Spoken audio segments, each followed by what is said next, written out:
I have a confession to make. But first, I want you to make a little confession to me. In the past year, I want you to just raise your hand if you've experienced relatively little stress. Anyone? How about a moderate amount of stress? Who's experienced a lot of stress? Yeah, me too. But that is not my confession. My confession is this. I am a health psychologist, and my mission is to help people be happier and healthier. But I fear that something I've been teaching for the last 10 years is doing more harm than good, and it has to do with stress. For years, I've been telling people stress makes you sick. It increases the risk of everything from the common cold to cardiovascular disease. Basically, I've turned stress into the enemy. But I've changed my mind about stress. And today, I want to change yours. Let me start with the study that made me rethink my whole approach to stress. This study tracked 30,000 adults in the United States for 8 years. And they started by asking people, how much stress have you experienced in the last year? They also asked, do you believe that stress is harmful for your health? And then they used public death records to find out who died. Okay, some bad news first. People who experienced a lot of stress in the previous year had a 43% increased risk of dying. But that was only true for the people who also believed that stress is harmful for your health. People who experienced a lot of stress but did not view stress as harmful were no more likely to die. In fact, they had the lowest risk of dying of anyone in the study, including people who had relatively little stress.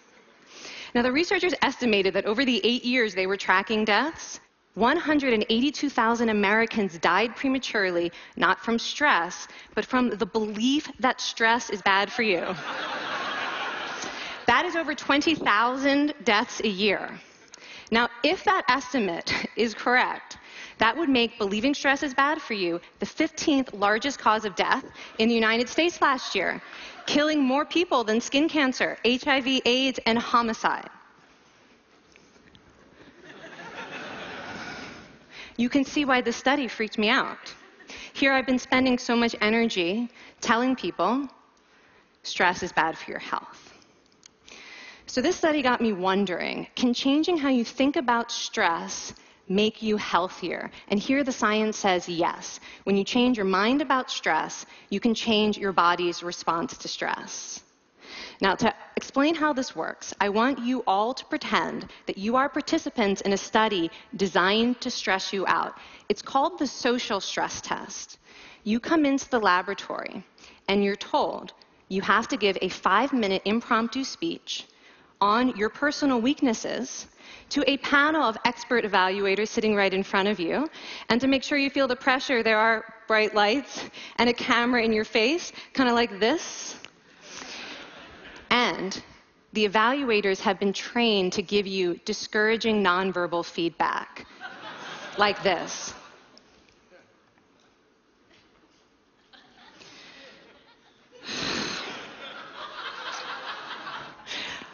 Now that you're sufficiently demoralized, time for part 2, a math test. And unbeknownst to you, the experimenter has been trained to harass you during it. Now, we're going to all do this together. It's going to be fun. For me. Okay. I want you all to count backwards from 996 in increments of 7. You're going to do this out loud as fast as you can, starting with 996. Go. Go faster. Faster, please. You're going too slow. Stop, stop, stop, stop. That guy made a mistake. We're going to have to start all over again. You're not very good at this, are you? Okay, so you get the idea. Now, if you were actually in this study, you'd probably be a little stressed out. Your heart might be pounding. You might be breathing faster, maybe breaking out into a sweat. And normally, we interpret these physical changes as anxiety or signs that we aren't coping very well with the pressure. But what if you viewed them instead as signs that your body was energized, was preparing you to meet this challenge? Now, that is exactly what participants were told in a study conducted at Harvard University. Before they went through the social stress test, they were taught to rethink their stress response as helpful. That pounding heart is preparing you for action. If you're breathing faster, it's no problem. It's getting more oxygen to your brain. And participants who learned to view the stress response as helpful for their performance, well, they were less stressed out, less anxious, more confident. But the most fascinating finding to me was how their physical stress response changed. Now, in a typical stress response, your heart rate goes up and your blood vessels constrict like this. And this is one of the reasons that chronic stress is sometimes associated with cardiovascular disease. It's not really healthy to be in this state all the time. But in the study, when participants viewed their stress response as helpful, their blood vessels stayed relaxed like this. Their heart was still pounding, but this is a much healthier cardiovascular profile. It actually looks a lot like what happens in moments of joy and courage. Over a lifetime of stressful experiences, this one biological change could be the difference between a stress-induced heart attack at age 50 and living well into your 90s. And this is really what the new science of stress reveals, that how you think about stress matters. So my goal as a health psychologist has changed. I no longer want to get rid of your stress. I want to make you better at stress. And we just did a little intervention. If you raised your hand and said you'd had a lot of stress in the last year, we could have saved your life. Because hopefully the next time your heart is pounding from stress, you're going to remember this talk, and you're going to think to yourself, this is my body helping me rise to this challenge. And when you view stress in that way, your body believes you, and your stress response becomes healthier. Now, I said I have over a decade of demonizing stress to redeem myself from. So we are going to do one more intervention. I want to tell you about one of the most underappreciated aspects of the stress response. And the idea is this: stress makes you social. To understand this side of stress, we need to talk about a hormone, oxytocin. And I know oxytocin has already gotten as much hype as a hormone can get. It even has its own cute nickname, the cuddle hormone, because it's released when you hug someone. But this is a very small part of what oxytocin is involved in. Oxytocin is a neurohormone. It fine-tunes your brain's social instincts. It primes you to do things that strengthen close relationships. Oxytocin makes you crave physical contact with your friends and family. It enhances your empathy.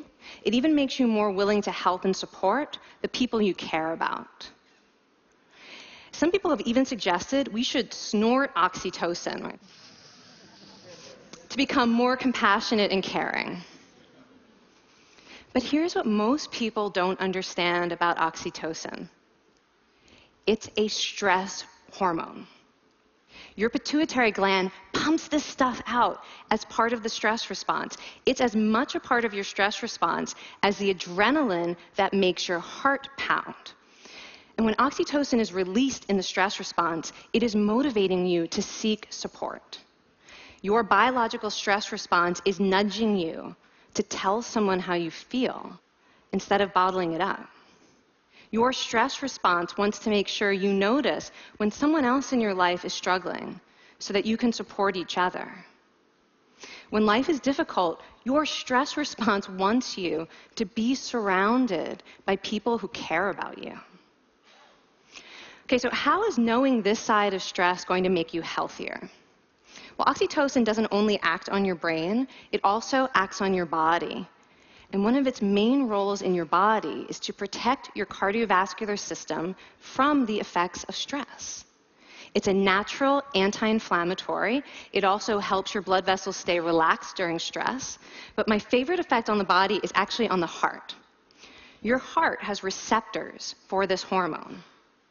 And oxytocin helps heart cells regenerate and heal from any stress-induced damage.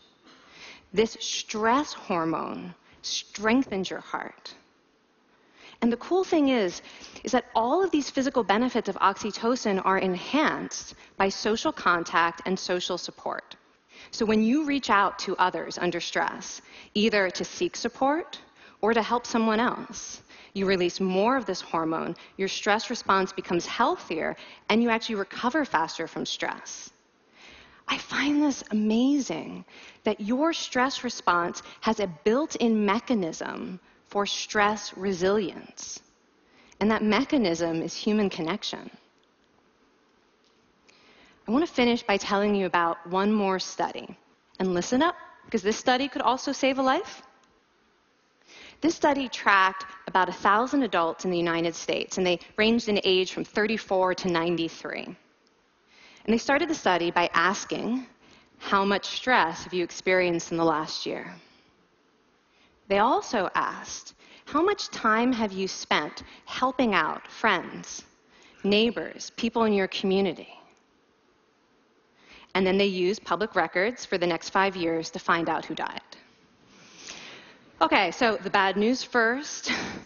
For every major stressful life experience, like financial difficulties or family crisis, that increased the risk of dying by 30%.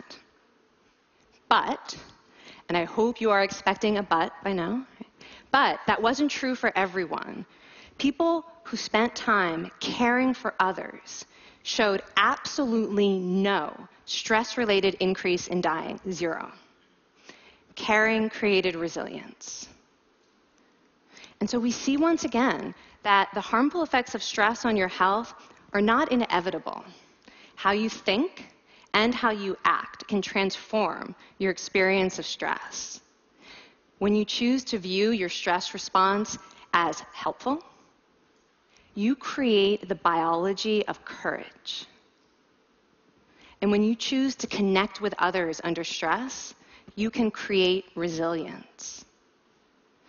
Now, I wouldn't necessarily ask for more stressful experiences in my life, but this science has given me a whole new appreciation for stress. Stress gives us access to our hearts. The compassionate heart that finds joy and meaning in connecting with others. And yes, your pounding physical heart working so hard to give you strength and energy. And when you choose to view stress in this way, you're not just getting better at stress, you're actually making a pretty profound statement. You're saying that you can trust yourself to handle life's challenges. And you're remembering that you don't have to face them alone. Thank you. Thank you.